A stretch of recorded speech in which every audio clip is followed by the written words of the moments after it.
Hi, it's me, Anya, and welcome back to Cozy Room Podcast. Hey guys, it's Artie. Welcome back to Cozy Room. Womb, girl. Womb, girl. Hey guys, welcome back to Cozy Room Podcast. My name is Shan. I am the mama of the girls, and this is episode 19. Let's talk about the fact that sometimes parents do wonder, am I a good work parent? And you're probably like, what do you mean a work parent? A parent that works outside of the home, a parent that might work in the home but cannot engage with your kids as often as you like. That's what I'm talking about. Balancing out your time with work and family so people won't complain is rough. I never wanted to be a mom so caught up in work that my kids don't exist or they know who I am. And I'm sure other parents feel the same way. I want my kids to have more of me. The jobs will replace you and not flinch. So why are you so concerned? Why are you so absorbed in the job, right?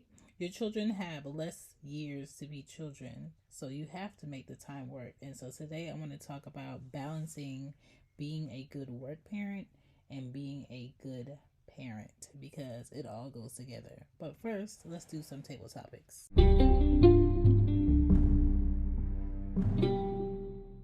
All right, guys, it's time for 2 table topic questions. The stack that I have is called Do It Yourself Therapy. Check out tabletopics.com for card options. Okay. Do you know the eye color of each of your family members? No, because I don't care. Next question. Shush! What do you say when someone gives you a gift you already have? Thank you. You a liar. Because you would be like, I already have this. Why did you buy this? What do you remember? What do you remember about your first day of school? Oh my God! Okay, so I can't tell the full secret of what I'm trying to do, but the first day of school smelled like fresh rubber and erasers and the smell of new shoes and Carry lotion, because my mom would always wear Carry lotion. And what else did it smell like? It smelled like that new smell from a Trapper Keeper. If you went to school in the 90s, you know what I'm talking about. They're bringing back Trapper Keepers, by the way. I saw some at Walmart. And the smell of fresh paper when you take it out of the pack. That's what the first day of school smelled like. Okay. No, my turn. What would you most like to change in the world? What? What would you most like to change in the world?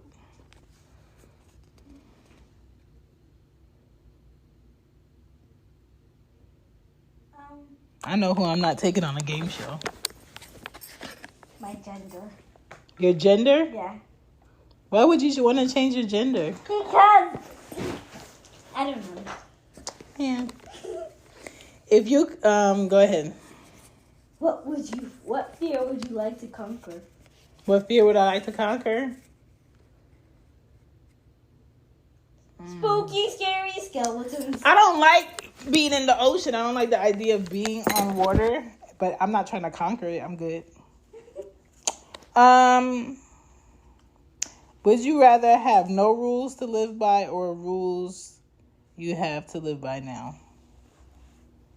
Have no rules to live by. Okay, so how would your life look if you had no rules? How would you know when you achieve something? I don't know. Yeah. Wait, which punishment would you dislike the most? What, punishment? Yeah! I never really got punishment. Don't take my iPad, my computer, my TV. All right, I'm doing one more. No. What's the funniest thing you ever seen happen in the lunchroom? Somebody fell on their chair and then they spilled their milk on their face. That's not nice. I would have to laugh before I help them. Grandma's the worst when she sees something funny in public. Because she's childish.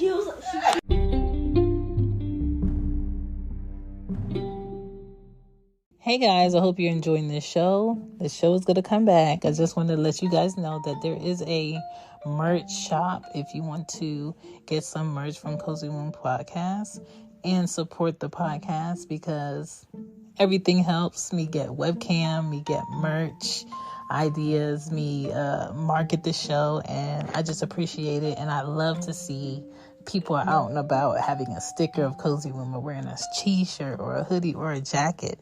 They do have jackets on there and they're real cute. I bought me one. Go to the Cozy Womb shop with Teespring, or you can support by going to CHANBEPODDIN.com and purchasing a book for podcasting or a book for someone in your family that I wrote.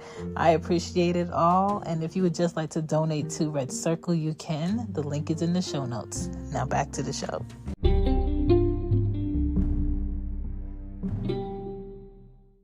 No one ever talks about dad guilt as much as they talk about mom guilt when work is involved. And I hate that. It's just unfair, because stop acting like dads don't ever get missed, or children grow up with a mom and a dad in the home, but dad is never there. He's never involved. He doesn't go on school trips. He doesn't come to the PTA meetings.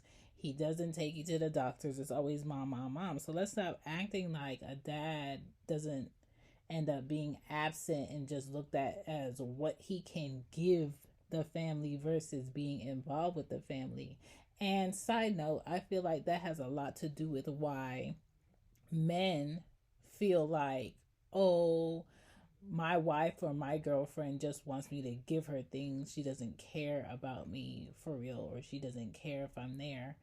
That whole disengagement while being raised, I feel like has a lot to do with it, because maybe a woman only thinks a man is a man because he can give you things or provides a home, cars, and options, because she grew up with a father that was never physically involved, emotionally involved. The way that he was involved is he paid bills and he gave things. That has a lot to do with it, but that's not what the show is. It's always mom guilt, this, that. And Lord forbid a woman who is a mom have a career. Why are they left to feel guilty about that?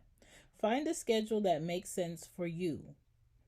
Be honest and open with your manager about the fact that I am a mom first is what I let all my jobs know, okay? Talk to your kids, call them on breaks, text them often. Do not allow your child to be a roommate in your home. Do not allow yourself to be a stranger to your child. That's your child and they need you. So we have to always find a common, peaceful ground with our children and our children's other parent, because it has to be fair on both sides. Kids need the balance of a mom and dad. So you need to do activities together with your kids. Everything relationship-wise requires compromises, even the relationship that you have with your kids. There's no escaping that, okay? So you have to focus on prioritizing what's important and what's not important. Set your boundaries for your time. So my parent routine would be like 2 p.m. I know they get home from school, so it's school talk for a little bit while I'm working. 5 p.m. they need homework help. 6 p.m. I know it's dinner. 7 p.m. it's, clean up, shower, bed. Okay? And within that process, while they go to school, I have to figure out how to make time for them in those areas. So you have to talk to the other parent about how both of you will balance it all. Share the needs of your kids with the other parent or friends and family, because they help too. We cannot do it all, and I wish I could be two people when my kids want to do school activities or go to games, but it takes priority. Like if one of my kids want to do something after school because they're having this dance or they're having this game and they want to go, it's not that I don't want her to go, but I really don't have no one to go with her and pick her up. I have to work till X, Y, and Z time, and by that time, you already missed most of it, or we can't get tickets, or I'm not able to drop everything and go because I probably have to do overtime. So having another parent that could possibly make time in their schedule to do that will be so helpful. So helpful. So being a stay-at-home mom is work every 20 to 30 minutes. It's laundry, it's shopping online, it's cleaning, it's prepping for the kids to come, it's school drop off and school pickups, it's self-care, it's trying to beat the clock, it's homework help, it's cooking, it's bath time, it's bed, it's preparing for the next day. So I don't feel like a mom that works outside the home has it easier than a mom that works in the home, because there's always something to do if you want to be a great parent. There's always something to do if you want to be a teammate with the parent and the spouse that you have. If you feel like parenting is a breeze when your child is a toddler, you're not doing it right. If you feel like parenting is easy, it's so easy with your child going to grade school, you're probably not doing a great job. Because I don't know about you, but I be exhausted. I be exhausted. Okay? And it makes you question, if you feel like you don't have the balance of it all, am I a good work parent? Do I show up for my kids? Do I encourage my kids? Do I hug my kids? Am I mindful in what I say? Do I apologize to them after I yelled because I was frustrated with work? Do I listen to them? Am I flexible with my time when it comes to my children? Am I dependable on when I say I'm going to do something and do it? Am I easy to talk to when they want to talk to me? When I tell them later, do I actually do what they want to do later? All of that adds up. And if you keep dropping the ball, your child is going to look at you as, oh, they're going to say yes, but they're not going to do it. And you don't want your child to have that idea about you if it's not true. Okay?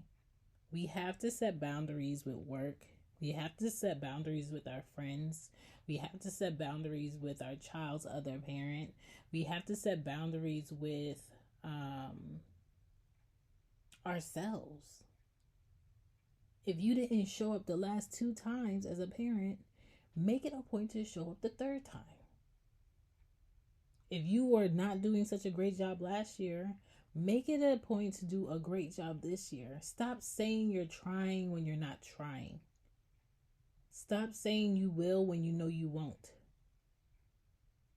A lot of times people have this illusion of, oh, I don't want my child to start dating. I don't want nobody to break my child's heart, but you already did it.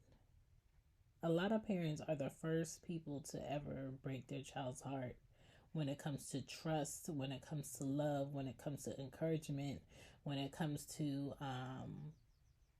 keeping their word. You already did it. So your child has already, created this idea that they can't trust people. People are going to let them down. They don't have faith in people. They don't take people's word to mean anything because you never held your word. They never experienced someone really doing what they say. And so if you want to see if you're a good work parent, how is your time delegated? How do you balance your time with your kids? If you have multiple kids, do you give each of them equal time with just you? Or do you just do stuff with them when it's all of them put together? Because every child takes in emotion, love, dedication, consistency a bit different. And you have to figure out, what do they need from you? Just like your job has like 3-month evaluations or check-ins to see where you are, how you're performing, your kids need that too. You need that too. If you would like something to improve with your child and you see that it's not improving, it's getting worse, you need to have a conversation. There's something that they need from you that they're missing. There's something that they need from the other parent that they're missing. And the more you check in with that and you figure out what that is, the better the relationship will be. So if you want to figure out if you're a good work parent, check in with your kids. My name is Shan. This is Cozy Womb Podcast. I've been podcasting since 2018. I think I kind of know what my kids are talking about. I think I kind of know what I'm doing by now. My children are alive and well, 6 and 10, and it's definitely an experience. I don't think all kids are the same. I don't think we all have to parent the same, but we really have to know what our kids need from us as parents. Thank you for listening to Cozy Womb Podcast. Do not forget to leave a review. Thank you for checking it out, and visit CHANBEPODDIN.com for more.